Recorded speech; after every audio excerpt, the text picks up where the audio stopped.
Excuse me, आपको पहले अपना नाम बताएंगे, आपका नाम क्या है? मोहम्मद कैफ। और ये चूचे का नाम क्या है? ये किधर से लाए हैं आप? हैं भाई, हेलो बताओ किधर से लाए हैं? ये खुद उर्दू में नहीं, प्लीज अपनी जुबान में बात करें। किधर से लाए हैं आप ये बताएं। अपनी जबान हाँ अपनी जुबान किधर छिकी आई? मी दसो ना जरा पापा। बाहर काके बेचना ले आना। हाँ हाँ वो तो छिकी आई। ते किन्ने दा छिकी आई? किन्ने दा किन्नी आई? 20 रुपए था एक छिके, 2-4 चिकन, बहुत थे।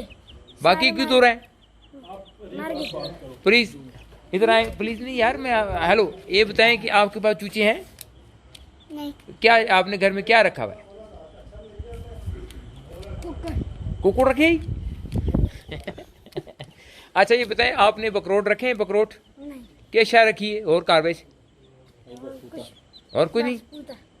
एक चूचा रखे ही और कोई नहीं है? बाकी कुकुर की दूरी? दूजे कुकुर उधर है। किधर है कुकुर? ये कुकुर से डरता है। ये शफाकत के जो गांव है ना, ये इसके गांव के घर यार छत पे जा सकते हैं यार? कमीज अब मेरी पता नहीं किधर है यार। अब कौन देख रहा है तेरे? अच्छा ठीक ठीक सॉरी मैं तो पहन लेना। नहीं कमीज नहीं पहनी, घर के अंदर। तो नहीं आप कमीज क्यों नहीं पहन रहे? कमीज तो मैं पहनते ही डॉक्टर ने मना किया। ये देखिए जी इधर, ये खूबसूरत नौजवान और ये छोटे, और ये इसका चिकन। और चिकन किधर है? हेलो किधर गया चिकन? हाँ चिकन और जरा निगाह चिकन सी किधर हुई? चूचा किधर हुई? ये उस्ताद ज़िबाकार की छेक छोड़िए। छेक से इसकी आज यखनी बना से कोते से